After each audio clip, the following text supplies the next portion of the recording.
Thom Hartmann here with you, and it's Friday, so of course it's time for our national town hall meeting with a guy I think of as America's senator, although the fine people of Vermont are very proud to call him their senator, Senator Bernie Sanders, and his website, sanders.senate.gov. Hey, Bernie.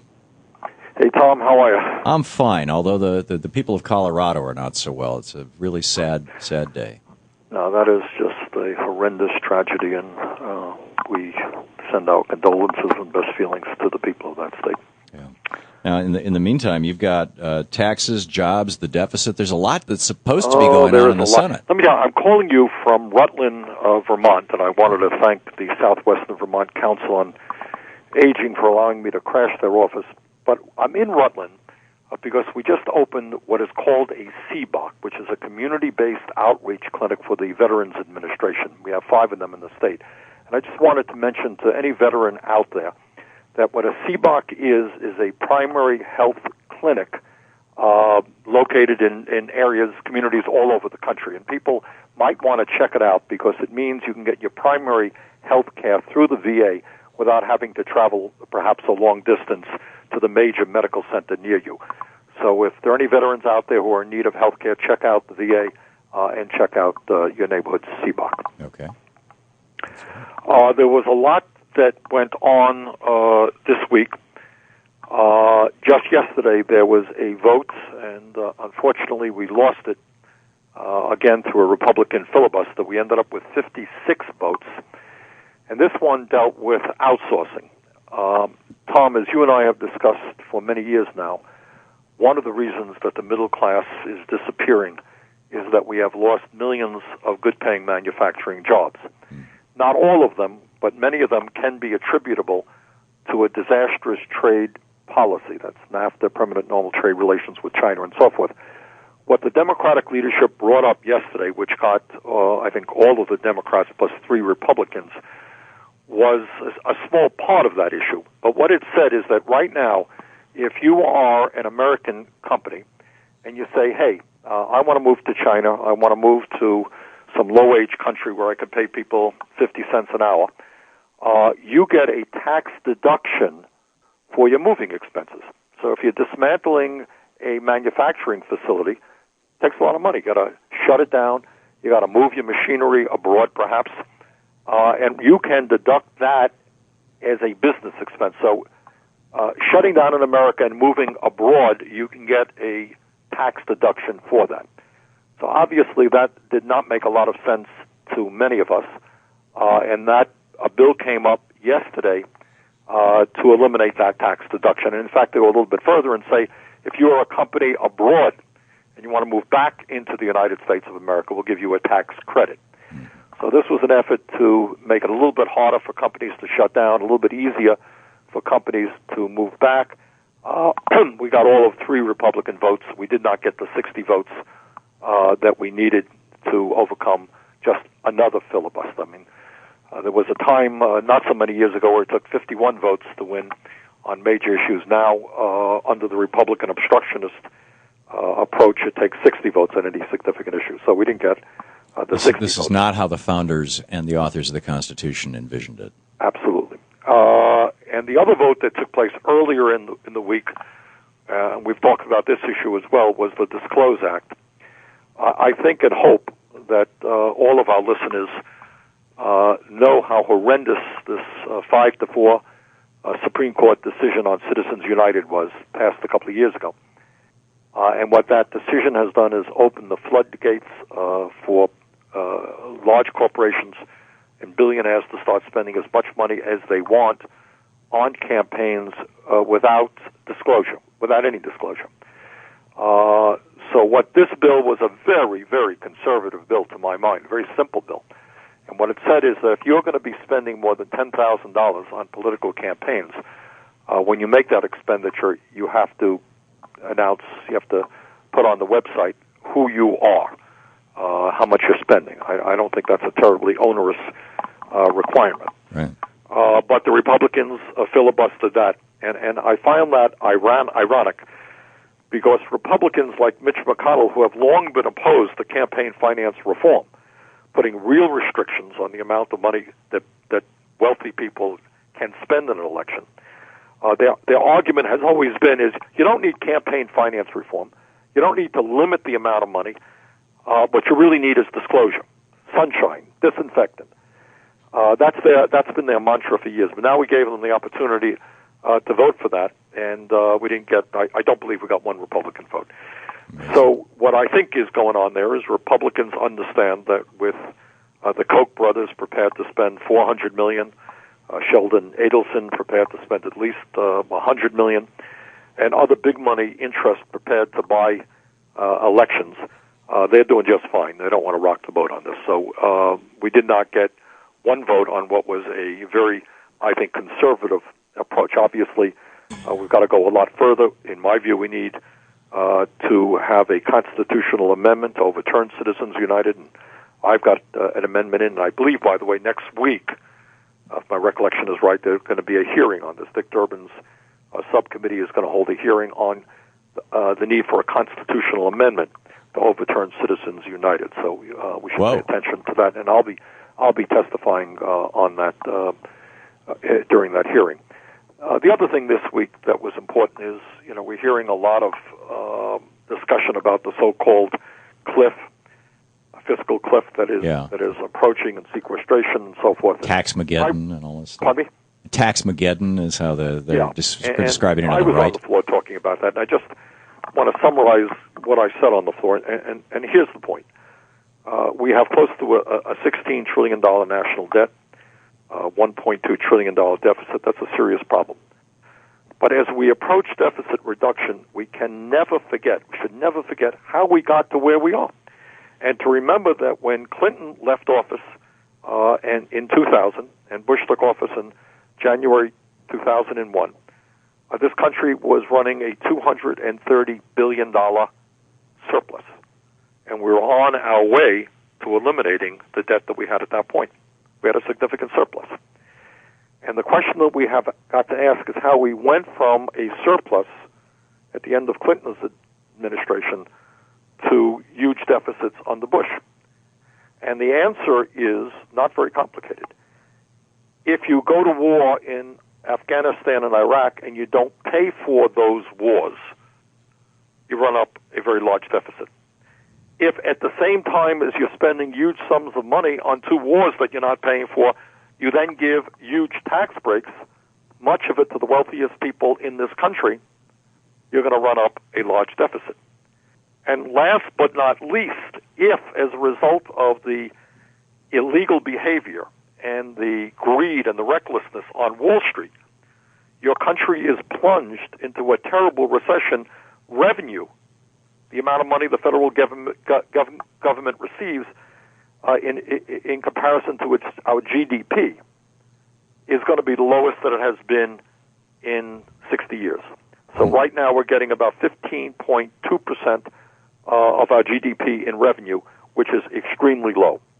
So you add those factors together, you're going to run up a very, very large deficit and add to our national debt.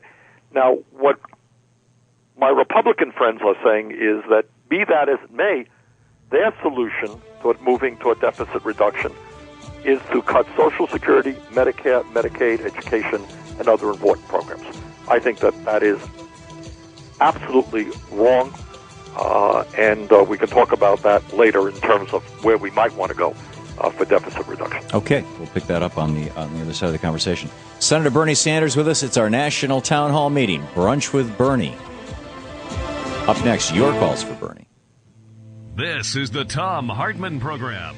And check out Senator Sanders' website, sanders.senate.gov, and also at thomhartmann.com. You can drop into our live chat room, make your own blogs, all kinds of cool stuff. It's all free.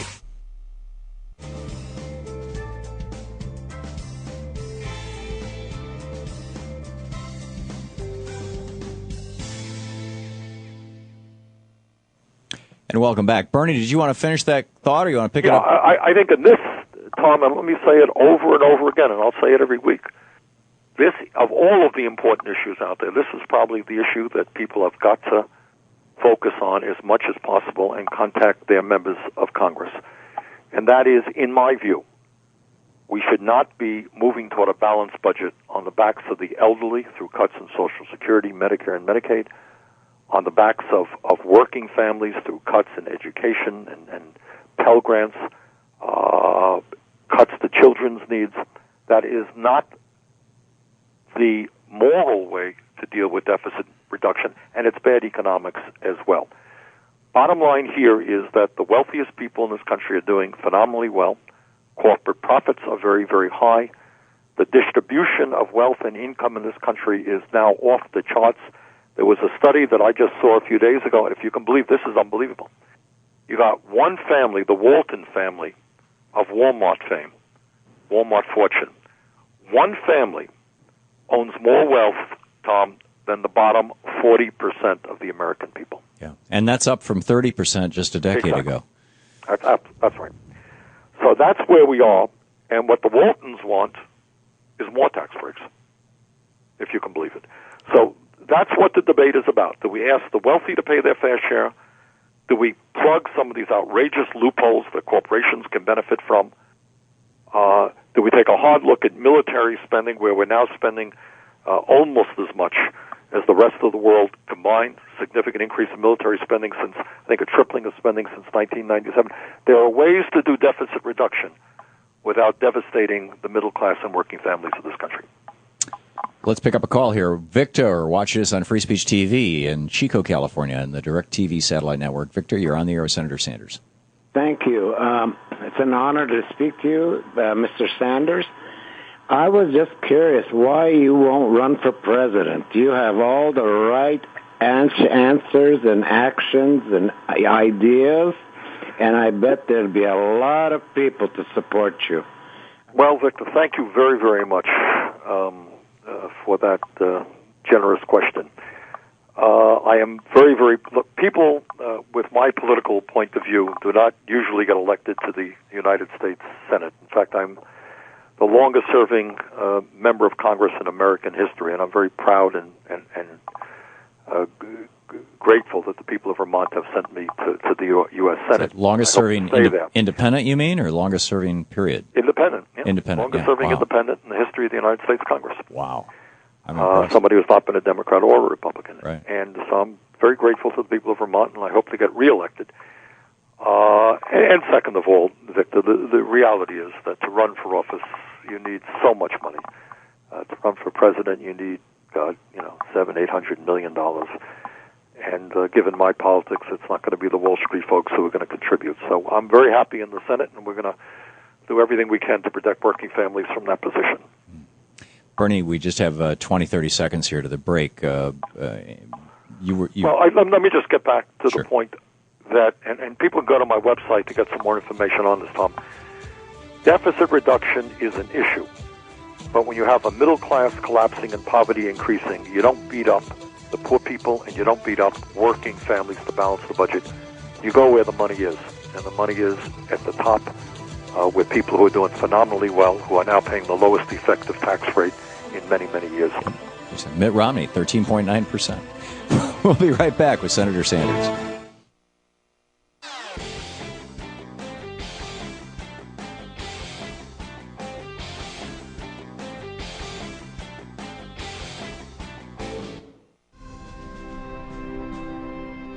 The Thom Hartmann Program is brought to you in part by Solar World. SolarWorld.com for information on solar electricity. The first duty of government is to protect the economic welfare of all the people in all sections and in all groups.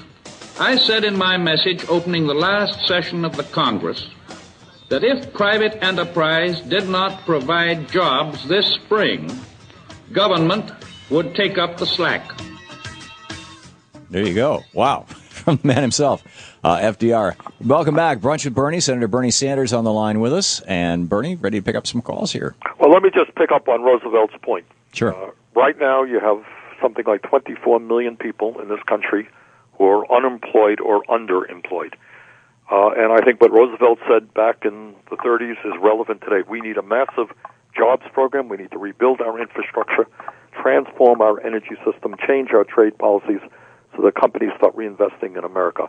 So I think what Roosevelt said back in the 30s rings true in 2012. Yeah, and it worked so well, he got elected 4 times as President of the United States. That's a testimonial to it, I think. LaDon in Evan Park, Florida. You're on the air with Senator Sanders. Thank you, Senator Sanders. Last week when you finished, you said you need to get more progressives elected. I want to know how you do that, and could you tell me, do you support Jill Stein of the Green Party for president? No, I don't. And I'll tell you why. I have, and I think people on this show have heard me expressing a lot of criticism at the president, because I don't think he has been tough enough on Wall Street. I don't think he has been as vigorous as he should be taking on Republicans. I don't think he has fought as hard as he could for the kinds of jobs programs that we need. But, LaDon, what I would say is that at this point, to see a Mitt Romney get elected president, to see Republicans gain control over the Senate and the House would be an unmitigated, unprecedented disaster for working families in this country. I am not a Democrat and I'm not a Republican, and I have run on third parties as well. So I respect third-party advocacy. I think third parties played today and have historically played a really important role in raising issues and pushing other candidates in the proper direction. But in this election, I will be supporting, doing my best to see that Obama gets reelected. And her thought about how do we support progressive candidates? I think we need... And movements. What we need is for politicians to understand that the American people are watching, that they know what they do, and that they are prepared to support those people who have a progressive agenda. They're prepared to support those elected officials who have the guts to take on big money interests, because especially with Citizens United, that is not easy. You can beat the advocates for big money if you have a strong grassroots movement. And what we need to do is develop that movement. We need a progressive agenda, which among other things says no cuts to Social Security, Medicare, and Medicaid. Wealthy have got to start paying their fair share of taxes. We've got to end these corporate loopholes. We need to transform our energy system. We need a new trade policy. We need a massive jobs program, rebuilding our infrastructure. I mean, those are just some. We need to protect women's rights. We need to address the crisis of global warming. I mean, those are just some of the issues that are out there. We need to have our elected officials, our candidates speak into those issues, support them when they're for a progressive agenda, oppose them when they're not. And that's kind of where I think we have to go. Stacy in Seattle, listening on Talk 1090, where I'll be doing a gig tomorrow. Actually, I'll be in Seattle tomorrow for this. Anyhow, Stacy, you're on the air with Senator Sanders. Hi, Tom. Hi, Senator Sanders. I just have great respect for both of you, and I wish we could clone Bernie. You know, we'd be in a better place. My question is about voter suppression, and if is anybody doing about it, and what can we as the people do about it? Because to me, that's the most un-American thing you can do. Is Stacey, I really could not agree with you more. And you use the right term. Look, when you're in politics, you don't win all of the time. I've run, I've lost, I've run, I've won. But if you have any belief in what you stand for, you go out to the people and you make your case. What you don't do is make it harder for certain groups of people to participate in the political process. That means you're afraid. That means you don't have the guts to stand on what you believe. And that the only way you think you can win elections is to deny people access to the ballot box. So what we're seeing right now are two pushes, which, in my view, are disastrous for democracy and for working families in general. Number one, of course, is Citizens United, which says to billionaires, hey, you can own the political process. You want to buy the United States government? Here it is. Contribute hundreds of millions of dollars to elect candidates who protect the wealthy and the powerful. And the other part of it, which is equally nefarious, is the effort on the part of a number of Republican governors and legislatures to make it harder for low-income and working people to participate in the political process. And that's what we call voter suppression.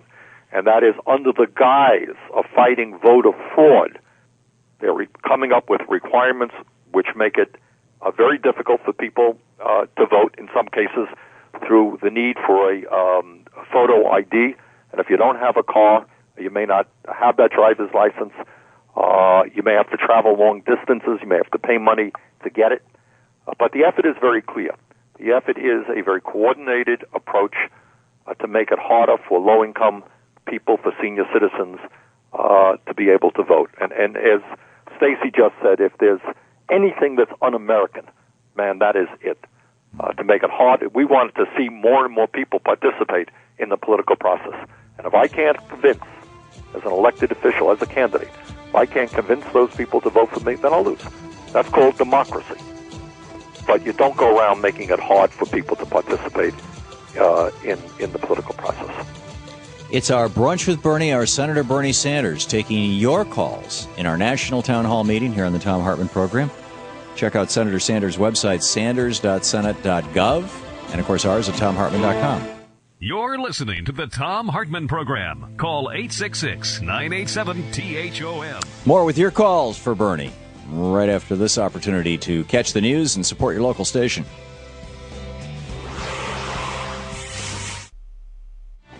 Come Monday morning, I'll be broke again. It's finally Friday, I'm free again. I got my motor running for a while. It's finally Friday, so it's Brunch with Bernie. Senator Sanders here for our national town hall meeting, sanders.senate.gov, his website, and picking up your calls. Bernie, you're still with us, right? I'm right here. Okay. Liz in Glen Valley, California. You are on the air with Senator Sanders. Oh, Senator Sanders, I am so happy to be able to speak to you directly. I was a court clerk here in California for the Superior Court for over 30 years. I worked for some wonderful judges, some brilliant, brilliant men, some, average guys and some not so smart guys, but I had never seen behavior exhibited like I have by the Supreme Court, by Scalia and Thomas. And their behavior is absolutely despicable. Most judges would have recused themselves from any matter where they had personal friendships or personal interactions, or their wives had interactions. And what these two men have done to this country have so totally brought down the whole court system. I think they both need to be impeached, and I was hoping that you would put forth an amendment to do the same. Well, I'm not prepared to bring forth an amendment, Liz, and thank you so much for your kind words. But I do agree with you, and I think it's the American people agree with you, that I think there is a perception now, and probably primarily because of Thomas and Scalia, that the court has been just heavily politicized, and that you have a 5-4 Republican majority, although that did not play out for maybe other reasons in the health care decision. And their willingness to associate with extreme right-wing organizations and be just as upfront, just as political as they want, I think denigrates the respect that the American people have for the Supreme Court. The theory, at least, is that when you're a judge, and certainly if you're a member of the Supreme Court, you're supposed to push politics aside, and you're supposed to weigh the issues on their legal merits. And I would agree with you very much that I think the Supreme Court and maybe the entire judiciary has been tarnished because of the politicalization of the court led by these two guys. Pat in Orfordville, Wisconsin, if I'm saying that right. Pat, you're on the air with Senator Sanders. Darn good. Thank you. And, Senator, I'd marry you in a moment, but I know you're already married. I'm happily married. Thank you, Pat. I know. I just wanted to tell you about an experience that I've done a couple of times, and last night was one of them. I went to a Tea Party meeting. Good. I need to know what they're thinking in order to combat them. And so there were about 40 people there. 80%, 85% were over 60. And they were like sheep. They listened to the speaker. There was a person called Chad Kent who spoke on the Commerce Clause because he's some kind of an expert on the Constitution. And it's like, I couldn't get him pinned down as to how he knew, except that he studied it. And he was just feeding them things, and they digested it and didn't understand it, but they were willing to accept it. And then they showed a film by Bill Whitnall. Now, Tom, maybe you know either of these people? I don't.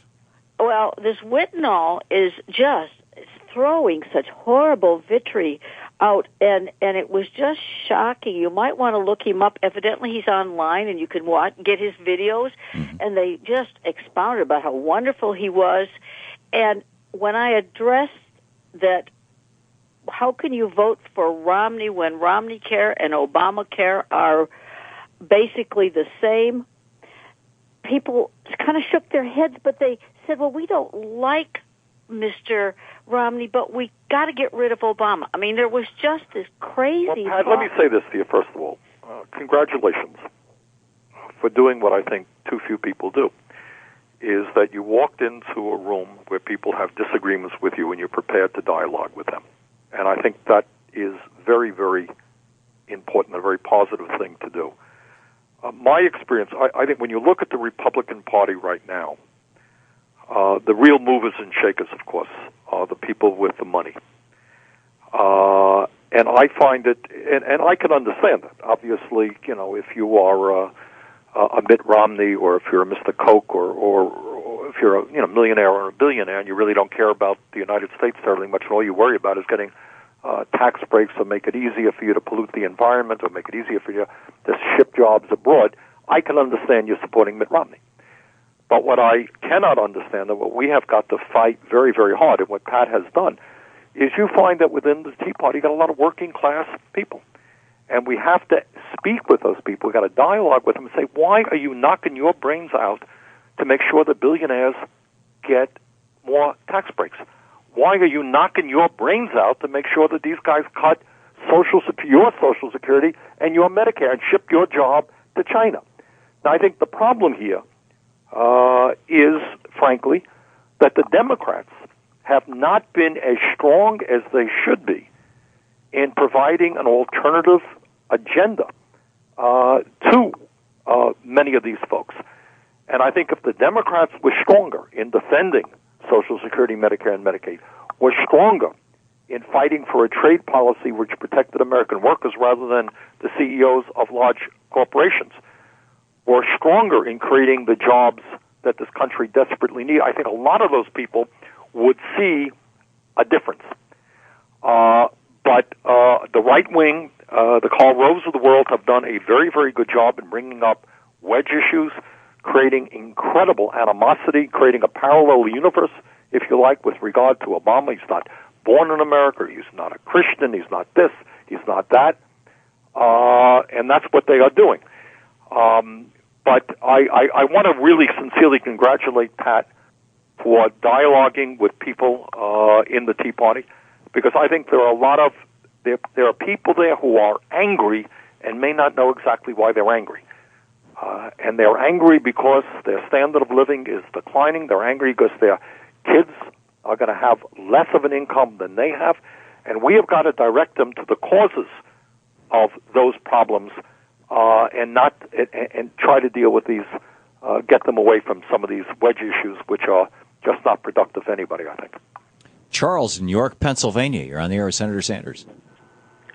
Yes, Senator Sanders. I have followed you a lot on Hardball and all the other shows with Ed Schultz and them.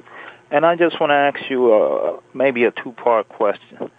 With Obamacare giving these businesses a right to come home with taxation, is it not in our best interest as a country to have another an industrial revolution going on with the minimum wage as it is now, to bring these companies home, like GE and these other companies that have participated in diminishing our country and trying to turn us into a third world country? And the other part of my question is that the Affordable Health Care Act, I believe, is to help females. When Obama passed the right for females to have the same wage as a man, when we all get older, these boomers, and I'm a boomer also, that these kids, my kids, your grandkids, will not have the wealth to go for all these health care issues, because we're going to be participating in a country where there's going to be a huge amount of elderly. And so I believe that the Affordable Health Care Act is good. Well, this is what I'm not quite sure what the question is, Charles, but let me just tell you what I think. I think that one of the reasons that our economy is in as bad a shape as it is in terms of unemployment and declining wages has a lot to do with the deindustrialization of America, the loss of good-paying manufacturing jobs. And that is why I have vigorously opposed all of these trade agreements, NAFTA, CAFTA, permanent normal trade relations with China, because I just saw this as an opportunity for corporate America to throw our workers out on the street and move abroad and bring their products back in. I do believe, I think maybe the point that Charles was making, and we should pay more attention to, is that while we try to bring companies back into this country, we want to make sure that in manufacturing, they're paying them a decent wage. Because for blue-collar workers, the gold bar has always been a unionized manufacturing job. You can make good wages. But what unfortunately is happening now is you're seeing a decline in wages in many manufacturing sectors. You're having some blue-collar workers, manufacturing workers, making $12, $13 an hour. And if those folks are making $12 or $13 an hour, think what the people in the service industry are making. So if Charles's point is that we have to make sure that manufacturing jobs continue, as they have historically, to pay good wages, in that regard, he is absolutely right. In terms of health care, yes, we are an aging nation. What we did do, and again, let me repeat, I voted for the Affordable Care Act. I think it's a step forward. I don't think it goes as far as it might. And as I think many listeners know, here in Vermont, we are trying to lead the nation into a Medicare for all single-payer system, which I think is really the only way you're going to be able to provide a cost-effective quality care to every man, woman, and child. But one of the things that we did do, Charles, in the Affordable Care Act, and I work with Senator Hartmann of Iowa on this, is we put a lot of money into disease prevention, figuring out ways that we can keep people healthy, which is a lot better approach than having to treat them in the hospital. Which is much more expensive. Senator Bernie Sanders with us. It's our Brunch with Bernie hour. We'll be right back with more of your calls for Bernie. Right You're listening to the Thom Hartmann Program. Visit ThomHartmann.com for audio and video archives. And when you get a chance, check out sanders.senate.gov as well. Back with more with Senator Sanders and your questions right after this.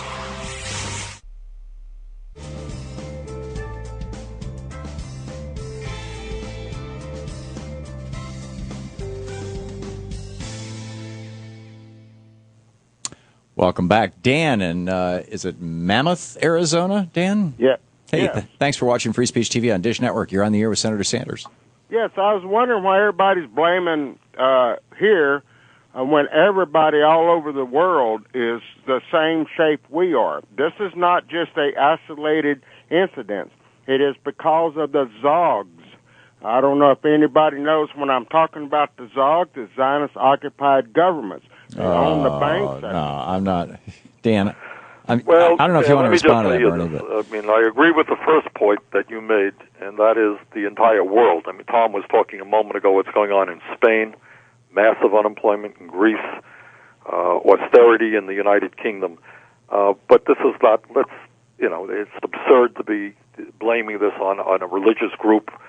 The issue is, if the issue is, do bankers have a whole lot of power, and do they bear a significant part of the responsibility? I think that's something we want to look at, because I think what we have seen in our own country, and we're seeing it all over the world, is the unbelievable power of the finance industry. But this is not a religious issue.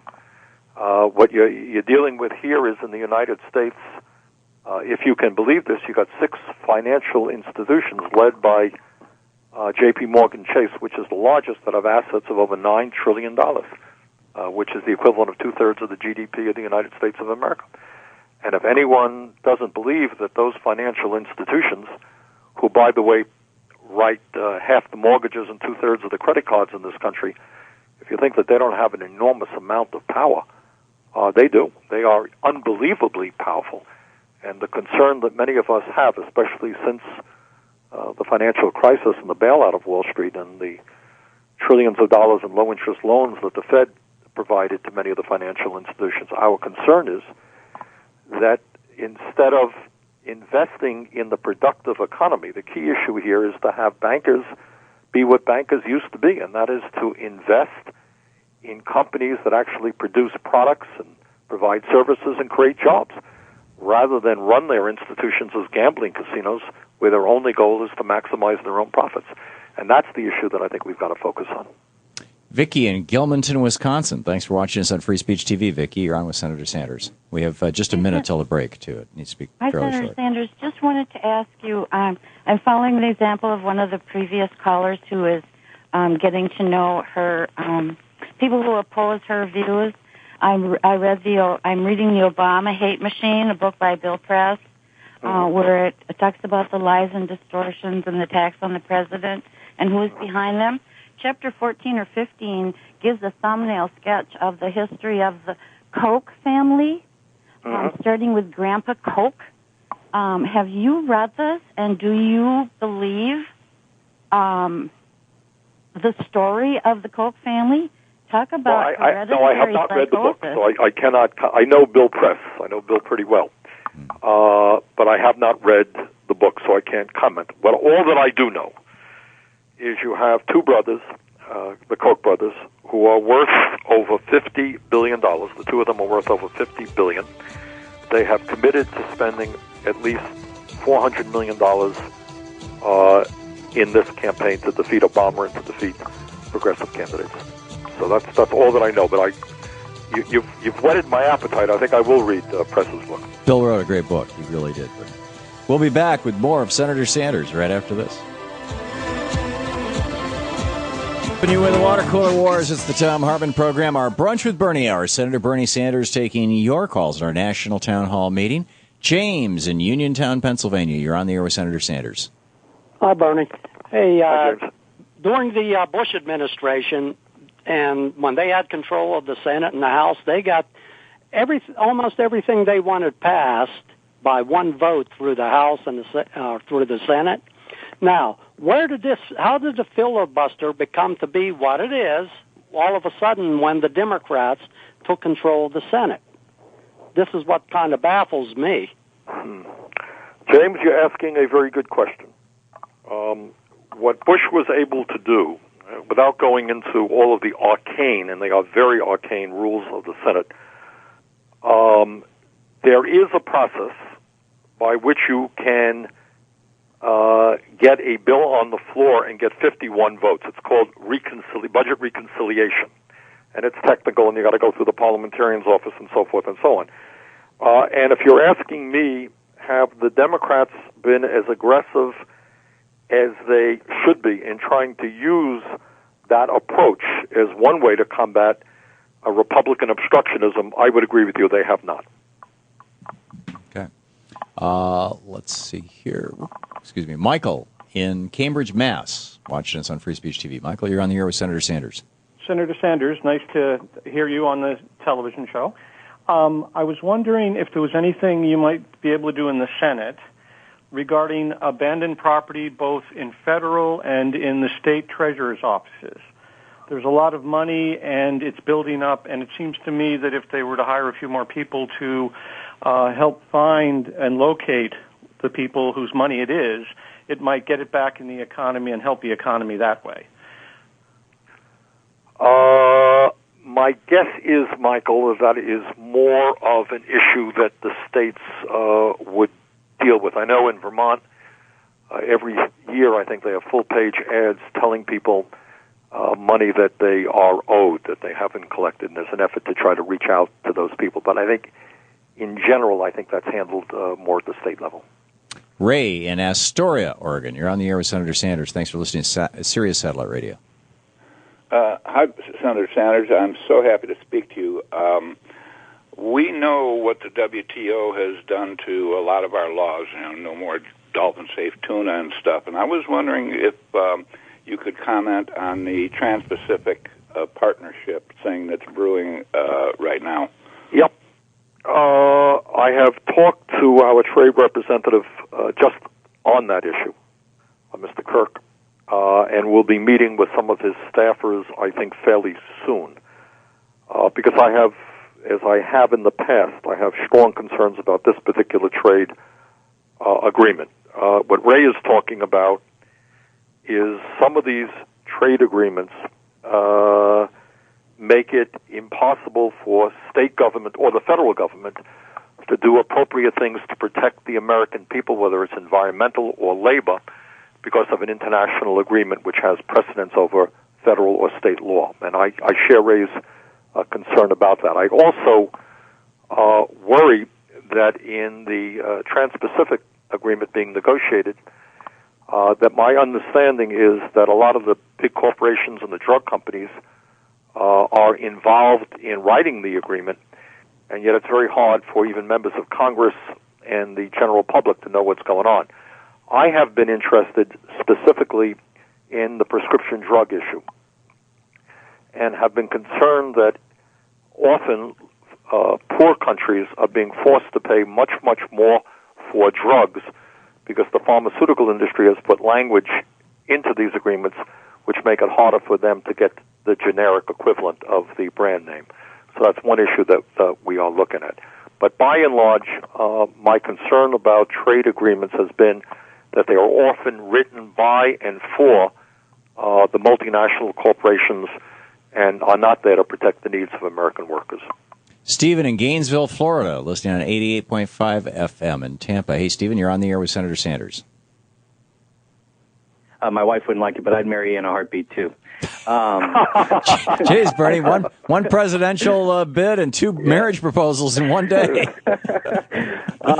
I called, well, first, before I get to my question, I want to remind people about your book, The Speech, and that all the proceeds from that go to a charity, so they might want to read that book. It's an amazing book about tax policy. But, well, Steve, thanks very much for the plug. And the speech was basically the speech that I gave on the floor of the Senate in December of 2010. It was an 8.5-hour speech, and basically it's the transcription of that speech. And what I try to do in that one, and I'll give the mic back to Steve here in a second, is just to lay out what I thought was some of the major economic issues facing this country and provide some alternatives. But thanks, and we did. We provided the funds, the profits from that, the royalties from that go to the Parent-Child Center in Addison County, Vermont. Yeah, Steve, I'm sorry, I didn't mean to interrupt you. No, you're fine. I commend you for the book. I wanted to talk to you about what I call the campaign industrial complex, which Citizens United created. And I have two problems, or two like kind of simple issues with it. One, I think that one of the problems is that we're relying on the media who actually benefit from Citizens United to kind of inform us about how crooked this is. And I also wanted to get you to comment on, we keep hearing from one party or the other about how the upper class need, and I call them upper class rather than higher income, need higher tax breaks, and that's what's going to fix the economy. But at this and that's what's going to help. Stephen, I'm going to have to just throw this to Bernie because we just have 40 seconds left. I'm sorry. Okay, Tom. Steve raises two very good questions. He is absolutely right.